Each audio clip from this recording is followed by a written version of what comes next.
Hello, and welcome to the Oracle of Light. I'm Shauna DeMellon. I'm a lifelong medium and certified life coach.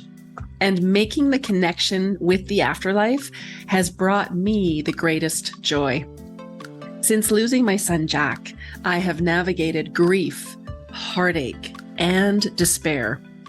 And it was through connecting with my son on the other side that my heart began to heal, and I was able to find joy and meaning in my life again. Now, I'm inviting you into this space as I explore the afterlife, the grieving process, and rebuilding after loss.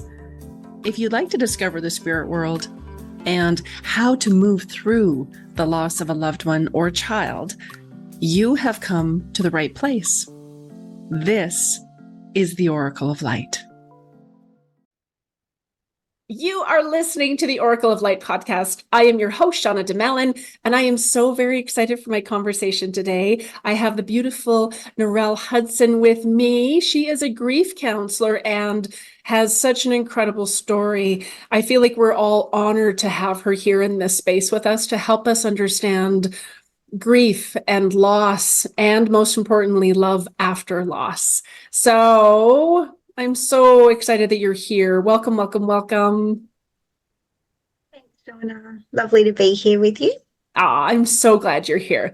Now, would you give everyone, share your story, how things came to be? There were some significant losses in your world, and so I would be honored if you would share your story with us.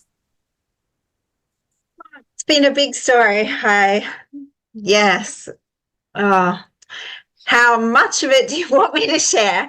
I'm a bit of an open book. I'm a writer, so yeah, I share my story freely. But yeah, it's a big one. I love that. I would love it. We would love to hear all of it. Everything that you would love to share, I think would be so beautiful and so uplifting and heartwarming for our listeners to hear. Yeah, so there will probably be tears as well. I'm still very heavily in the grief process. Yeah. After my recent loss. So I guess I've always been, or I don't guess, I know I've always been on a spiritual journey since I was young. I think it probably came to a head when I was just graduating uni and I experienced a near-death car accident. That kind of, I don't know, it changed me in so many ways, as a near-death experience does. It wasn't my experience to live, though. I was in the car accident and then I was in a coma for 10 days, and my mum's the one that shares the story of my near-death experience. She was in the room with me, and yeah, the whole room just went really cold and she had goosebumps all over her arms, and she heard my voice coming from me, but coming from like above me, not in my body, saying, "Mom, I think I'm dead." Oh my God. Yeah. And I can't imagine what that would have been like for her, but she's always been so spiritual and has such a strong faith. And she just said, if you need her more than me, God, you take her, which makes me emotional. And then she said, I came back into my body and yeah, it was obviously meant to stay. And so I believe I was meant to stay so I could meet my beautiful husband. Yeah. And so, what is his name? Bret. Yeah. So I have always done things pretty fast in my life. So I recovered super quickly, way too quickly, according to my neuropsychologist. And I had the accident in November and then had just graduated from uni and had been offered a full-time job in my first career as a teacher. So I took the job, but first year of uni, the room was still spinning, like I still had brain damage and things like that. And yeah, it was very full on. But I was obviously meant to meet Bret that year because it was his first year at this new school, his second year of teaching, because he'd trained later in life. He was a bit older than me. He'd had his first career as a professional gymnast. Wow. Yeah, so I met him. He was in his second year of teaching, and yeah, I don't know, when you know, you know. I was just gonna say, when knew you that first, I'd found my soulmate. did you really, like, you just knew, you were like, ah, here we go. Yeah, yeah, like he had a lot going on in his life at the time. He had been divorced recently and had to leave his children and everything. So he had a lot going on, and he tried to warn me off him because he had so much going on. But yeah, when you know, you know. I love that. So you met Bret. Yeah. And then how soon after you met did you get married? How quickly was that? Yeah, so we were together for quite a few years. I think it might have been like 3 or 4 years before we got married. Yeah, he'd, as I said, come out of a marriage, so he was, yeah, just wanted to be sure before he did it again. He didn't think he ever probably would get married again. So yeah, so we took our time, and then as soon as we got married, or actually just before we got married, we had to have serious conversations about children because I really wanted to have children, and Bret had already had 3, and he'd had a vasectomy after his 3rd child. So that was a big conversation we had to have. It was kind of a deal breaker for me. I just saw myself as a mother, and if he wasn't willing to do that with me, then yeah, it would have really questioned things, even though he was the one. Oh. So yeah, but he was willing to go down that road with me. But yeah, that was a long, horrible, bumpy road. Mm-hmm. Yeah. So that road consisted of 5 rounds of IVF. 5. Yeah. Yeah. And yeah, they were all unsuccessful rounds because, yeah, without, I guess, blaming anyone, but the clinic made some mistakes, and let's just say the eggs didn't go in my uterus the first 4 rounds. Oh, oh my gosh. Oh, yeah. what? Oh, I'm so sorry. I'm sorry. Oh my goodness. But yeah, didn't know at the time, and they didn't know at the time. So they just, I guess, kept wondering why I wasn't pregnant, because they were like, well, you're young and you're thin and you're fertile, and, you should be able to get pregnant really easily. Like, we don't know what's going wrong here. Yeah. And then they did some more invasive surgery afterwards, and discovered that the eggs hadn't been put in the right spot, because I have a bicorner uterus. So I have like a double uterus. I have 2. What? Ultimately. Oh, yeah. okay. So there's a distinct wall down the middle. So they weren't putting them in the right spot.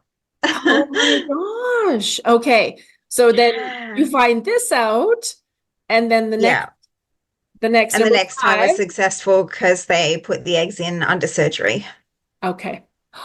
To put them in the right spot. Yes. Yeah. Oh my goodness. I've never heard And then that we got pregnant.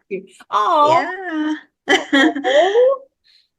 Yeah. But then, and I just assumed we'd already been to hell and back over all the rounds of IVF. Anyone who's been through it knows what an emotional roller coaster that is. Yes, absolutely. And yeah, and so then we got pregnant, and I just assumed once I was pregnant, nothing could go wrong because I'd already been through everything. And yeah, everything was perfect until 23 weeks when my son came super early. Mm-hmm. And yeah, he was by the time we got to the hospital, I'd been in labor for like 3 days. I didn't even know, because supposedly early signs of labor, you have pains in your lower back. Mm-hmm. Whereas I didn't assume they were contractions. I just thought my back was sore because I was getting a bit bigger. And yeah, then we ended up at the hospital, and 30 minutes later, despite what the hospital were trying to do to prevent him from coming, he was born. And yeah, my beautiful River. River. Mm-hmm. Yeah, he lived with us for 45 minutes. Oh, sweet boy. Mm-hmm. I love the pictures that you have of him. I just love the pictures. Love the pictures. Yeah. Oh, sweet boy. Yeah, so my book came into fruition because he was like, share our story, Mummy, share our story. And he wouldn't let up until I did. I'm very spiritually connected. I've always been a writer. So yes, he was constantly telling me. And it's like, well, I've got to do this human grief thing. Like, give me time. And yeah, it took many years, many more years than, probably could have. But yeah, we've got to do our human grief, don't we? The human grief. And I have a copy of your book, and we'll talk a little bit more about your book after. I love this. So I'm so deeply sorry for that experience. I really am. And I'm just, again, so honored that you're here with us to share. And I so honor you and the process and your vulnerability. I adore you. And I'm just so grateful that you're here. Yeah. Thank you. And grief's always with us, I can be teary and emotional, but, also be functioning. And, this was 14 years ago when we lost him. Right. But I guess it's compounded now as well. Yeah. Yeah. Mm-hmm. Absolutely. Of course. Of course. So your River, and you navigated grief and loss. And I'm sure that impacted your life in every which way, as it does. And then where did your journey take you after and through that experience? Yeah, so that was a long journey. It was not just the loss of River, but the loss of being a mum. Yeah. We decided to stop after we lost him. We're emotionally and financially exhausted. Yeah. And I think there was a bit of relief there, because it had been such a long, horrible ride to get him.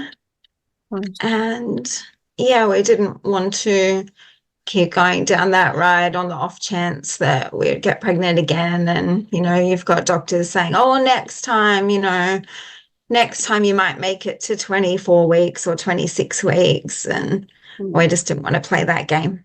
No. That would have been such a difficult decision to make. Such a difficult decision. Yes. Yeah. Yeah. So then there was a lot of trying to navigate what life is like without a child. Of course. Yeah. And being childless, not by choice, is, a huge loss in itself. Of course. So, my life changed a lot. I didn't go back to teaching. I'd actually stepped out of teaching while we were going through IVF. It was hard to just be around little kids all the time. I'm an early childhood teacher, and it was too much. Of course, understandable. Yeah. So then I guess that stepped me into a new place, and I started my own private practice, doing more gentle work, spiritual work, doing Reiki sessions and crystal healing sessions and energy work. Oh, so beautiful. I love that. Yeah, so that was I guess that's the direction I was going in, and just, really grateful that my beautiful husband was there to support me like every step of the way. And just knowing that, not everyone gets that. So even though I didn't have River, I had Bret. Of course. Of course. Oh, my heart goes out to you. My heart goes out to you. Yeah. And I'm so excited to talk about your book as well. I think that I think it's so beautiful and so real and raw and authentic and just so powerful. So powerful. Yeah. Well, from what you've probably already gathered and your listeners, I'm pretty honest. So my book's pretty honest and raw.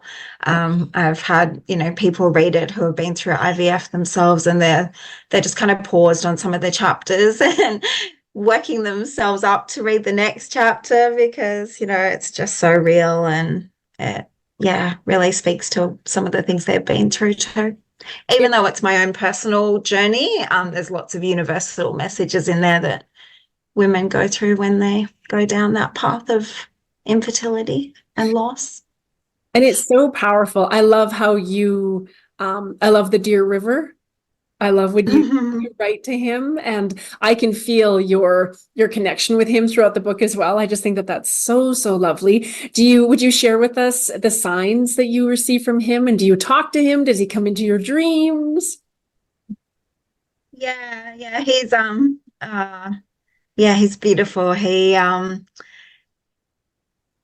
loves the smell of fresh cut grass. So whenever I smell that, I know he's around me. And he loves carrot cake. So every birthday, I have carrot cake for him. I just know that from spirit. Obviously, he wasn't old enough to ever eat carrot cake in this human life this time round. But I believe I've been his mother in past lives. And that's why he lived for 45 minutes, because he wasn't, like, the doctors didn't understand why he could live for 45 minutes, because 23 weeks is before their lungs have developed. So he wasn't able to sort of breathe on his own, and they didn't have a humidity crib or anything. So at the hospital. So it's miraculous that he even really lived in our arms for 45 minutes. Oh, that little sweetheart. That is a miracle. Yeah. That is a miracle. Yeah. Oh, so Yeah. he loves carrot cake. I love that. Yeah, and he loves car trips, so he's like like a dog with their head out the window, kind of like, he just loves trips in the car. And now he's up there with his dad, like, they're together. Oh, such a sweetheart, such a sweet boy. We'll talk a little bit more about your book now. Are you okay to share about his dad? So I thought losing River was the hardest thing I never have to do, but nothing sort of prepared me for losing my husband. Yeah.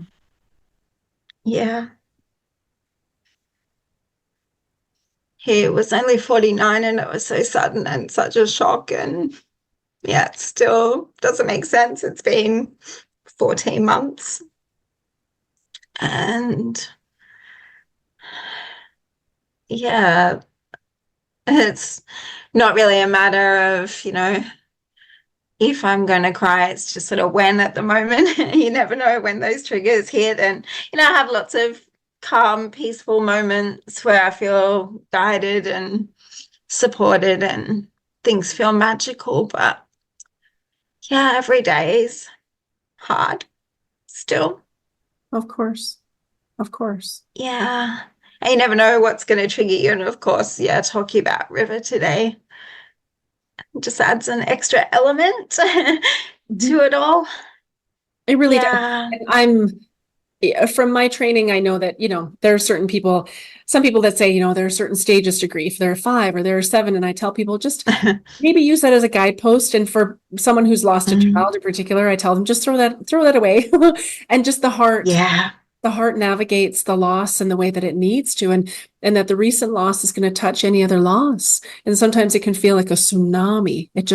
Sometimes it can sort of come out of nowhere. Some days, we feel fine. We think we have a handle on it. And the next day, like you said, it can be a trigger. We don't know what that's going to look like. Yeah. Yeah, yes, and I'm glad you touched on that because as a grief counselor, I get quite frustrated with the 5 stages of grief model because I think it's so prevalent in our society that people just kind of use that as a tick off, like, you're just going to go through these steps, anger, bargaining, denial. You're just going to go through these steps in a logical order, and then you're just going to reach acceptance and everything's going to be fine. And, I'm 14 months in, so I should have reached acceptance by now, and, I should be fine. But, when Kubler-Ross designed that model, she designed it for people who were dying. Like, she didn't even design it to be used in the way that it is used. So yes, although it has, some helpful points in it, and we do go through those stages, they're definitely not linear. And they're not linear. There's no time frame. There's no time frame. No. And someone had mentioned to me, they said there were 7 stages, or someone else out now that's writing about and saying the 7 stages. And you're right. People come to me and they say, I think I'm doing this wrong. Like, I should have gone through all of these stages, but I haven't. And I don't think I'm doing it right. And there's something not right. And I say to them, no, my love, if you're feeling stuck, that's what I always tell people. If you're feeling stuck, then I think we need a little bit more help to hold space for that and take your time. And I said, I would never say to someone, well, you should be over it by now. You should start to feel better by now. You should have accepted by now. It's going to take as long as it needs to. And especially when we've had big losses in our world, that takes time to navigate. And I always tell people I'm a different person from before my losses to now. I'm a completely different person, and it's navigating all of that. And it's just, you're right. Like I can remember touching on certain aspects of grief. Like, I hated everyone. I was so angry and so hurt. And we know that under anger is the hurt, and then there's the disappointment. And it was just like, and questioning everything. And so even, when you have the training and the background and the knowledge, you can't just tell that to your heart. The heart feels its way through. I think that's the problem with any model, isn't it? People think if they don't fit the model that they're doing it wrong, but you can't get grief wrong. We're all unique, and, we all do grief differently based on our relationship with the person, our previous experiences, our own mental health, our faith. Yes. There's so many different components. Our support systems. Yeah. Yes, it's huge. Definitely. It's huge. And I find a lot of people that find their way to me, a lot of them don't have the support that they need to navigate that. What do you think that looks like for someone? Like, what sort of support do you think would be imperative for someone to work through grief or catastrophic grief? Yeah, and that's where support's really tricky because the people who are supporting the grieving don't know what to do. Because we're not taught that, are we? We're not taught how to support someone when they're grieving, and we live in a really grief-phobic society. So people jump in initially, I think they jump in with can I fix things? What can I do? And as we know, grief can't be fixed. You can't make this better. It's just as shit as it's going to be. Like, you just can't make it any better. Yes. Nothing's going to cheer you up or help you get over it. No. And, the grieving really just need, I guess, in those initial stages, the practical support's really good. And when people jump in and, they bring you meals, or they, come and, help you with, my friends sent people to come and clean my house. Those sort of practical things when you literally can't do those things yourself are so important. Yes. But then as time goes on, I think, now I'm up to 14 months, you're over that year mark, and that support from, like, I still have some people who really get it and are still understanding of where I'm at, but the majority of that support has disappeared. Like, people are like, oh, well, it's been over a year, she should be fine now, but it doesn't work that way. And, yes, it's different now, but it's still, as you've heard, like when I break into tears at different times, like it's still always with me. Of course. So, yeah, you still have days where you need that support, but the support's not there as prevalent as it was before. And often, the griever doesn't even know what they need. Sometimes I think the best thing you can do for a grieving person is just to sit with them, just to let them know that you're there. The worst thing you can do is say, reach out if you need anything, because the grieving person mostly doesn't know what they need. And yes, then their brain is already so exhausted processing the grief that then they've got to navigate in their brain, okay, so how would I reach out to this person? Would they be available? What kind of support could they offer me? What kind of support do I need? Would they be okay to do that? How would they react? And then your brain's trying to go through all these things, and then you don't reach out to them. No, so and you need people to reach out to you. You do, right? You do. And it's interesting. I love that you bring that up, because I always tell people, anyone in my world that has a loss, the first thing I say is, I am sending you all of my love. And what do you need? What can I do? Is there something I can pick up? Can I come and sit with you? Can I drop off a coffee? What can I do for you? And if you can't think of something, then I'm just going to drop off like some cookies or something. And I'm just going to just say hello and continue to check in, because I think you're right. It's almost like again, like you said, there's this grief phobic, like people are so afraid of it, or they don't know what to do with it. And I just find it so fascinating, because I mean, we're all going to eventually transition from this reality. And I do find it so interesting, because it's something that we need to talk about, and something that is real. And the first thing I always tell people when I work with them is, your feelings are all valid, and I'm here to hold space and honor you. And it's not going to look pretty, and it's going to be messy, and it's going to be a fucking shit show some days. And that's okay. And it just is. I tell people I'm 11 years in. Jack would have been 11 this year. And there's still days, like on his anniversary day, I don't talk to anyone. Don't talk to me. Don't look at me. I just want to be alone. And I'm just going to probably not wear makeup that day, and that's okay. And just let it be whatever it needs to be. And I think you're right. Like, we don't know. Even after 11 years, I don't know what that day is going to look like. Some years I'm fine. Other years I can't get out of bed. I can't function. So we don't even know. And so, but then to have people there just to check in, you know what I mean? Like, I think it's just knowing that they're there, even if they don't know what to do or we don't know what to do. It's just, yes. Hey, I'm here. Yeah. I think that's so important, because it really is hard to navigate without support, but you also need a lot of time on your own as well. And I think you have to be prepared that your grieving friend's going to cancel events. You might be able to book in with them, but they might not be able to show up. I think that was really helpful for me. Like, friends who got it would be like, okay, so we can organize to catch up at this point. I'm free on Wednesday. And I'd be like, well, I'll let you know closer to the day how I'm going, and if I'm able to get there, and if I'm not, even, simple organization things. I remember reaching out to someone. They're like, yeah, let's catch up. We'll go to a coffee place. You pick somewhere, because I'm vegan. So they'd be like, oh, you pick somewhere where you can eat.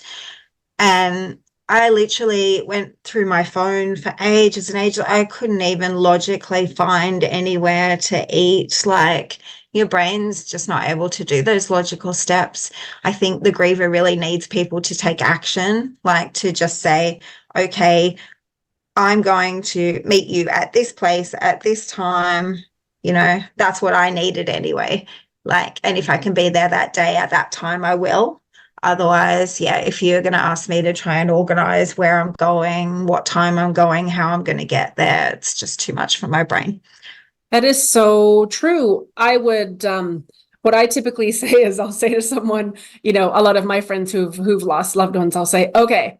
And I usually know what their coffee order is or what kind of snack they like. And I'll say, okay, what day works for you? Can you come and meet me at the park? We'll go for a picnic. I'll pick up snacks. I'll come and meet. Can you, or I can pick you up. Do you want to let me know how you're doing? I'll come pick you up. We can stay at your house. You can come here. I give them options, not too many options, but I'll give them a few options. Yeah. Let's see how you're feeling. And if you feel okay, Yeah. and then I found sometimes then it would be, you know, the first couple of times, maybe they would say, I can't. And I say, it's okay. We'll do it another time. It's okay. What can I do for you today? I can drop it off on your step. Do you need me to come in? Do you need a hug? What is it that I can do for you? And then the next, usually 2 or 3 times I would keep offering, and then it would be, okay. And then it would give them something to look forward to. And I would say, we can just go. We don't have to talk. We can just sit and look at the birds and just be in nature and eat cupcakes and cookies because they're fun, and just be. You never know what it is. And you're right. Like I found that a lot of people in my world, they didn't know what to say. So then they didn't say anything at all. And it's like they didn't want to upset me, but then they didn't know what to say. And then it's like, I always tell people, they just say something. Say, you know what, how are you feeling? What does that look like for you? It's so fascinating, right? And like you're saying, it's just, there's so many moving parts and moving pieces to it. I wanted to ask you this earlier. Do you have any other books or anything else that you're working on specific to the grieving process and what that looks like? Yes, I definitely have another book in the making. The story of River and I and Bret took like 11 years. So I don't know when this is going to be happening, but yeah, Spirit have already told me from the beginning that there's another book, and River has said to me, well, you've already shared our story. You have to share your story with Daddy. Oh, that's so sweet. I love that. So you've got your book with River, and then you and your book with Bret. And I mean, I find the only word I can use to describe the grieving process is cathartic. You've got moments, little sniggles of joy, or you remember something happy, and then it just, they're all the emotions and the rawness that come from it. Yeah. It's this beautiful mix, isn't it? Because there's pain there, but it's only love. Exactly. It really is. It's only love. I love that. And I wanted to share, we'll talk about this too. You've got a deck of cards that is Loss After Loss. These are grief healing cards. Oh my goodness. And I'll have everything in the show notes for everybody so they can find them in order. Because they're so beautiful, because they're from your heart. And I think it's not something that, anyone ever wakes up and thinks, hey, this is the experience I'd love to have to make me relatable with people. No, it isn't. And so when we have these experiences and we navigate it, and I think it's so powerful when you can show up authentically, even in the midst of everything, and to share that with people is so powerful. It really is. And again, I honor you, and I'm just so grateful that you're here and you're sharing your story with us. Now, would you share a little bit more about what the last year, what does that look like for you? What has happened? What does that journey look like for you? Oh, it's been horrendous. Just been, I think for me, it's been trying not to put pressure on myself to be or do anything in particular.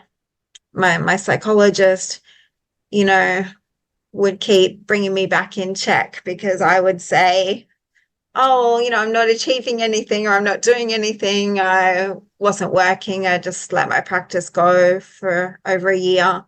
I'm only just getting back into it now. And as, just feeling sort of like I didn't have the capacity to help anyone else. And I knew that. And so I knew that, you can't give out of an empty cup. There was no point me trying to give to clients when I needed to just retreat and look after myself and go within.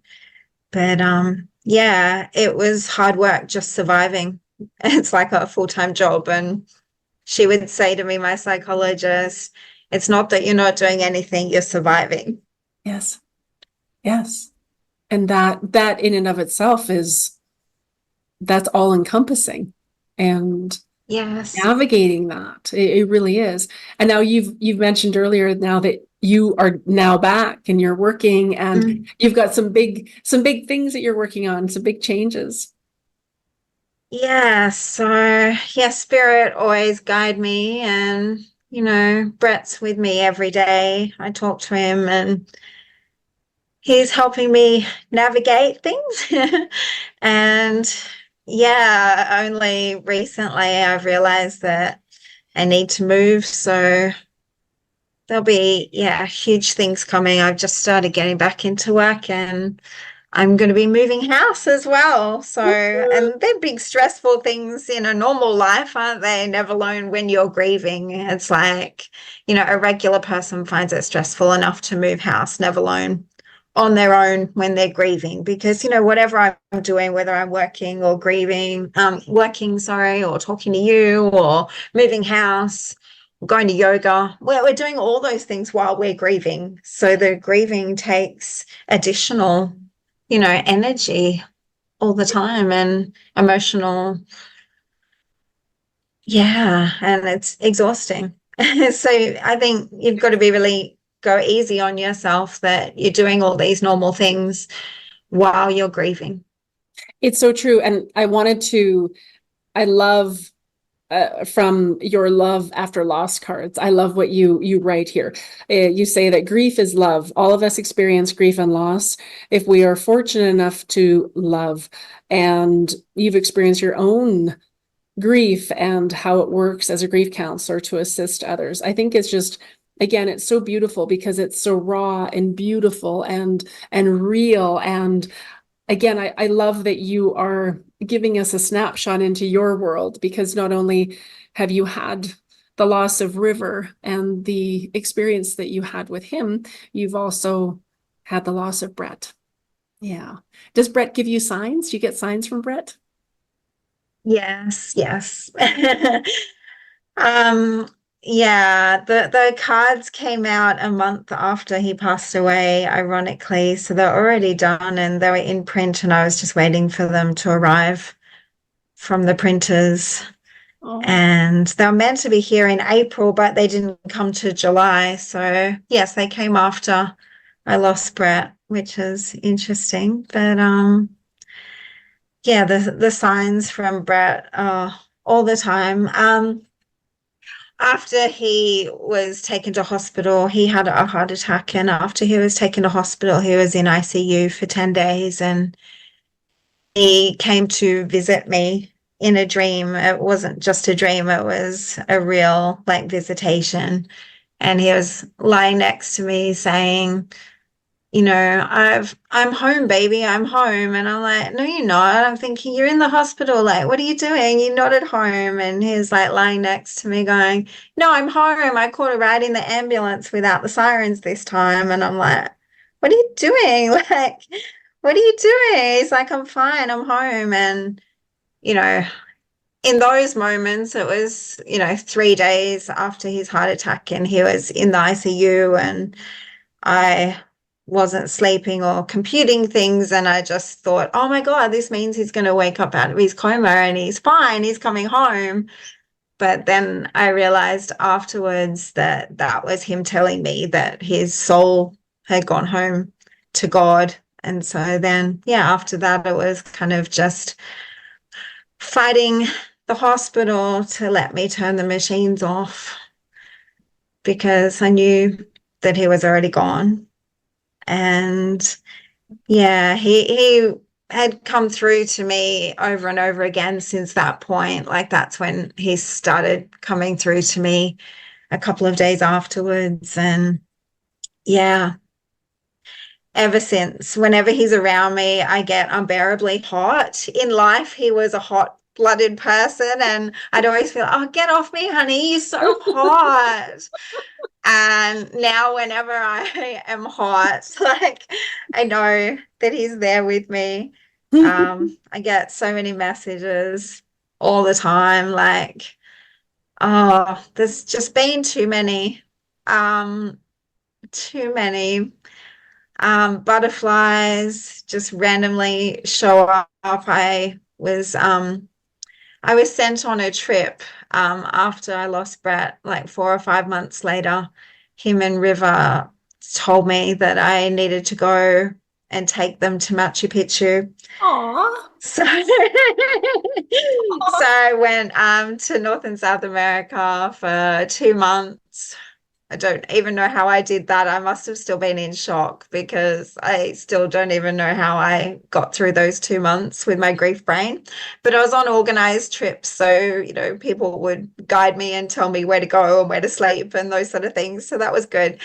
But yeah, I remember having a really griefy day, and I was standing in front of Evita's memorial in Argentina. And this butterfly just flew up like in front of my face. And yeah, in those moments, you just feel them with you. And it's just like, hey, darling, I know you're here.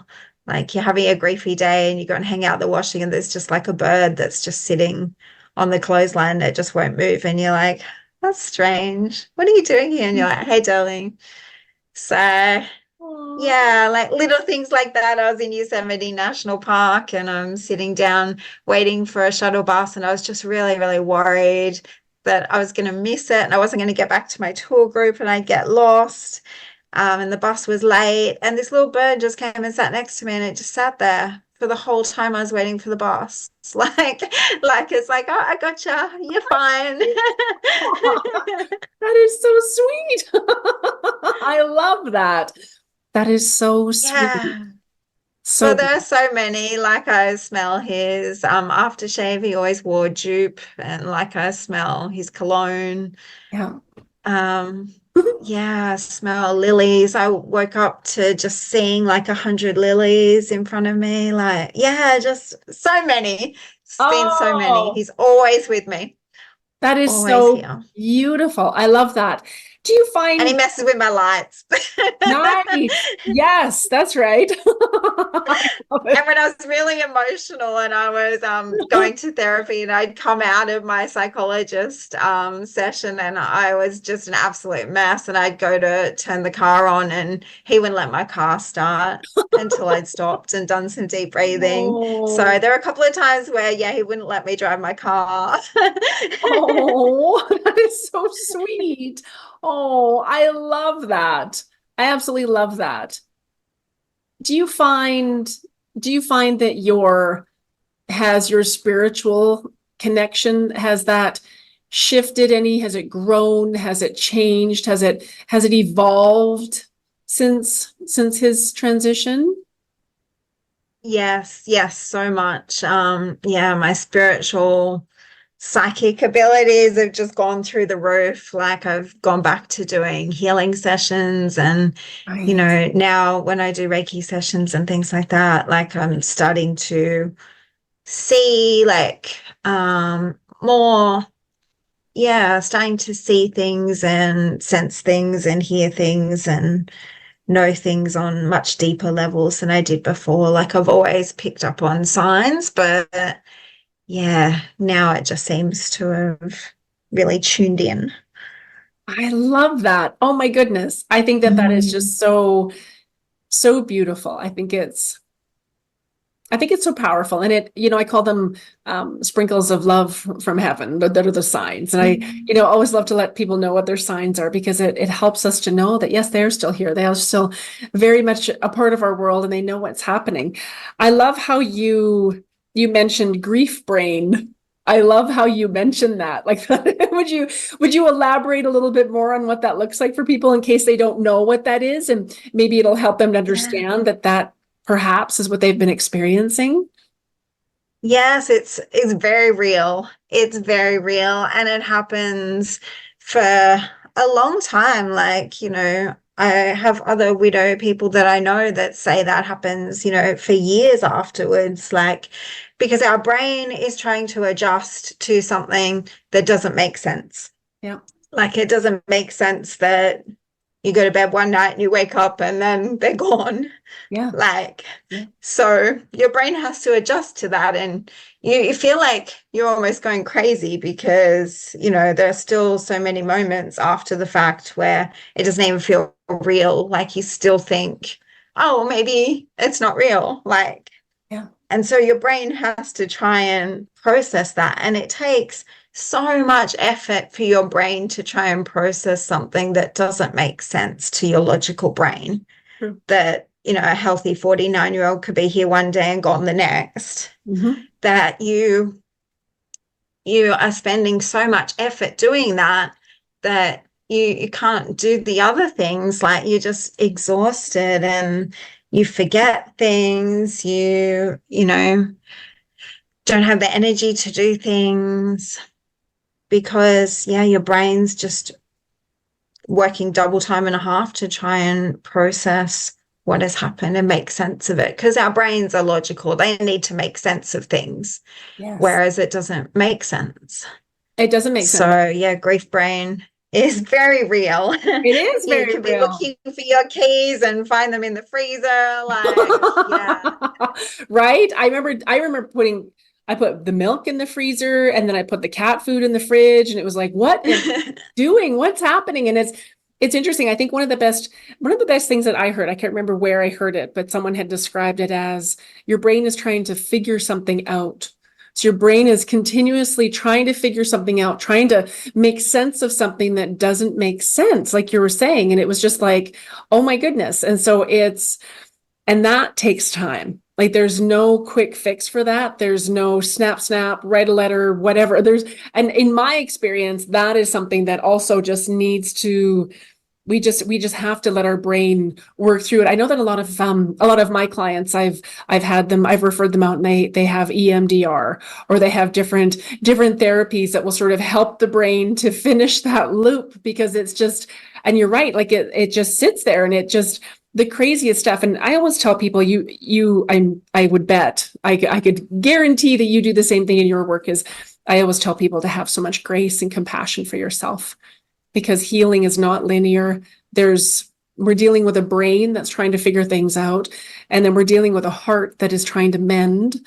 And we're sort of trying to reconcile everything that's happened. And it's almost like, I remember thinking, I hate this. No. I want to rewind. I want to do over. I don't want to be here. I don't know.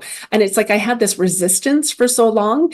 And I think that also exhausted me because there was a part of me that thought, I kept thinking, well, I do this for work. I should have known. I could have done something different. So then there was the guilt and there was the shame and and all of those things. And so I always tell people it's not linear, and I love that you shared that original work of the 5 stages wasn't meant for how it's being used now, because people don't understand that we've got the grief brain, and then our physical body is hurting. And then our mental health and our emotional health. I mean, there's so many aspects to the grieving process. When you would work with someone through the grief, is there a certain,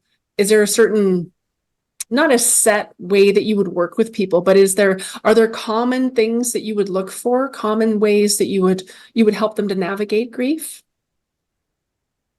Yeah, and I think it all stems in my holistic world around what you were saying, showing yourself grace and compassion and being kind to yourself. And that's really what I've tried to do for myself first before I can do that with clients. And that has consisted of me trying to advocate for my own grief in our society that gives you a couple of days and then you're expected to be back at work and you're meant to be functioning. And it's been, in some ways, a beautiful journey that I'm really proud of, that I have advocated that, no, I'm not okay to go back to work after a couple of weeks or months, or, I'm going to do that in my own time and whatever that looks like, because, we're all different. And, for some people, it does help them to go back to work and get into a routine. But with this whole, grief brain that I'm talking about, and how grief affects every part of your body, it affects your sleep, your diet, your appetite, you know, everything, everything, like literally, and your mental capacity, your, you know, mental health, everything shows up. You know, I've never experienced depression or anxiety, but, you know, I've had anxiety show up. It brings up literally everything. And so it is about giving yourself time and space. And I think advocating, and that's what I do for my clients, advocating in a society that doesn't see that as important. It kind of just wants to, you know, people feel uncomfortable, I think, seeing us in such discomfort that they just want us to go back to work because then it will make them feel better that we're back to normal in some capacity or something like that.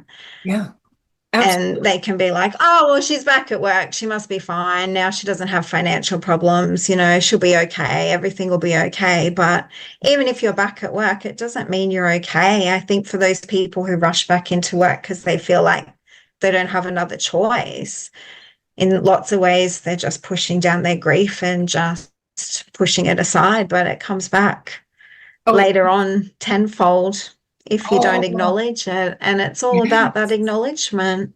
Mm-hmm. Yeah. So true. And, you know, I've gone through phases. Yeah. I've gone through phases where, you know, I think it's almost disloyal to our loved one to, you know, just go back to normal. In fact, there's no normal to go back to, is there? Mm-mm. There's a new normal that you navigate and find, you know, as you navigate this journey. But yeah, there's no normal to go back to, as much as society want us to just go back to normal to make them feel comfortable. It's true, right? And it's one of the decks that I like to use is one of the cards that always comes up is the Between Worlds. So with this one, I always tell people, it's like, you're not the version of you before your loss. You're still changing into and morphing into this whole new version of you. And so I always tell people, we're going to go back and forth. When we get triggered, this part needs a little bit more love. And so we're always navigating and going back and forth. And eventually, and that's different for everyone, eventually we can step into that different energy in that new space. But again, that is so different for everyone. And I think that it's so beautiful and so important to outline that grief isn't just shedding tears and it's a certain timeline and it's, you know, go back to work and take your mind off it. And it hits everyone differently. You know, like I always tell people, my grief was different than everybody else's grief, and that's okay. And it's honoring that. I remember I didn't grieve Jack for the first couple of years. I was in such shock. It was one minute he's there, the next minute he's gone. And it was like, oh my God, what I couldn't even understand what had happened. And then in working with one of my dear friends, it was after connecting with him again and experiencing him again and knowing that he was okay. I remember she said to me, now you must give your loss the dignity that it requires. Give your heart the dignity that it requires to move through this, and we'll let it be whatever you need it to be. So I really grieved for at least a year or two after that. And I would joke with people that I didn't wear mascara for those 2 years because I never knew when I was going to be triggered. I would be walking by a park thinking, I'm going to go for a walk. I'm listening to everybody. I'm getting out of the house. Look at me. I would walk by a park and hear, Jack. A mother was calling her son, and I would be just a fucking mess. And then I'd be like, see, I shouldn't have left the house. And then it was just, oh, and you're right. Like those griefy days. One of my friends, Dominique, she lost her son, and she will go and order a Starbucks and she'll use his name instead. And I remember one day thinking, oh, I want to do that. So they said, then the name, I said, Jack. And so I was kind of excited. And then they gave it to me and I was like, huh.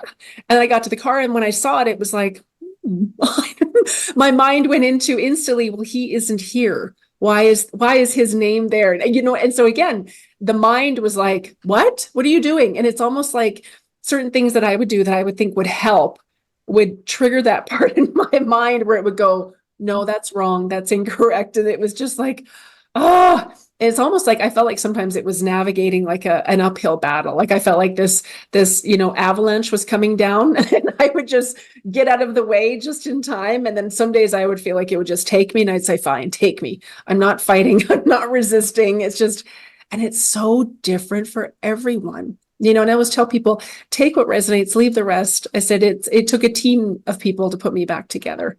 And it's important to have the right support and I always tell people, it's important to be around people or have access to people or resources so that you're not alone.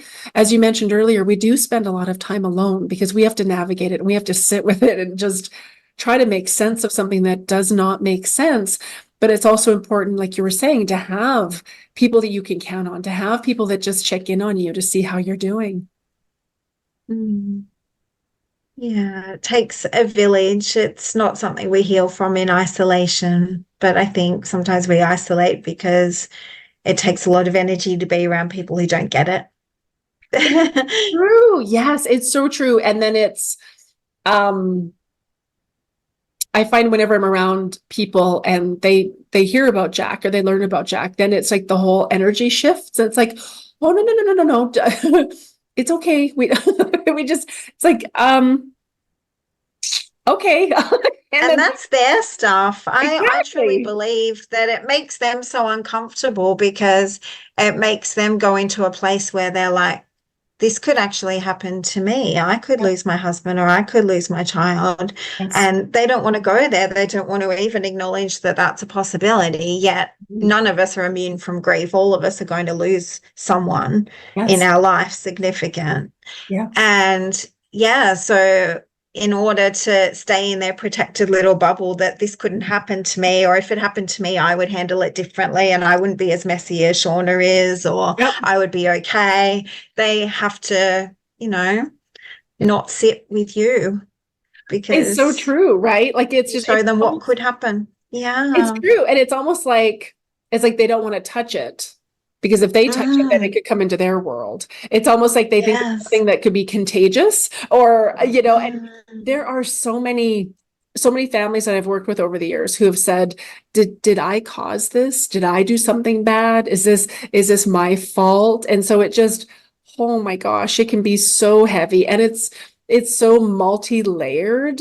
And, a lot of the people that I work with as well, they'll say, I'm starting to feel really good. And then this happened and I got triggered and it's like, well, that's okay. And we look at it and everyone's different, right? Like some people love to journal. Some people like to work out. Some people just like to sit and be by themselves. Some people want to be around lots of people all the time. Some people have 3 jobs to just keep them focused on something else. And so it's so individual and you're right. Like, I mean, it takes a team, an army and a village to help us to navigate. And I'm just so grateful that you're here and that you've shared your beautiful story with us. And again, I'll have everything in the show notes, but I wanted to show everyone your book again, The Baby Dream, Learning to Live with Infertility and Loss. I absolutely love this. Such a beautiful read. And again, your cards, so beautiful. I love your cards. And now, what would you like to share with everybody? If you could give them insight into the world of grief, the way that you see it, what would you love to share with people? I think we need to get better at it as a society. Yeah. I think we need to, it all comes back to love and kindness, doesn't it? And compassion. Like, I don't know how people can just, turn their back on someone because they're uncomfortable when they're grieving. Exactly. I love that. It doesn't take much. It's just, just to let them know they're not alone and just to sit there, even if you don't say anything, and just to know that you can't fix it. You can't make it better. Yep.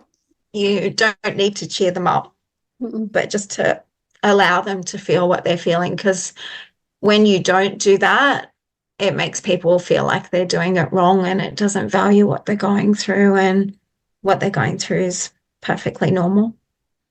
It is. I love that. That is so beautiful. So beautiful. And now if people would love to get in contact with you, and again, we'll have everything else in the show notes, how can people reach out to you? Where can they find you? So my website is narellehudson.org. And I'm also on socials, so Instagram, narelle.hudson, Facebook. I always forget that one. I think it's counsellor. It's in my book anyway. Narelle Hudson Counsellor. Okay, perfect. Is my Facebook, and I'm on TikTok as well. Yeah, amazing. Narelle Hudson.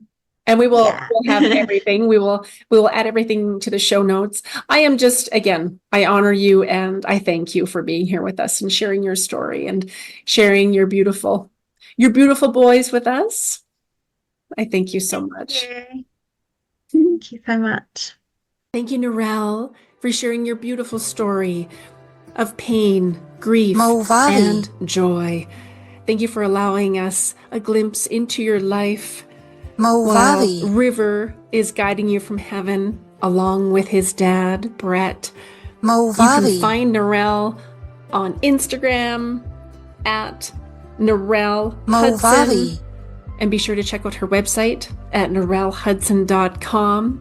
You can find her book on her website, and it's available on Amazon, The Baby Dream, and her beautiful deck of cards that will support your grief journey. Love After Loss. Those are available on her website and on Amazon as well. You can find me on Instagram at Shauna Medium. And come on over to my website at livealifeyoulove.org. I send you all of my love.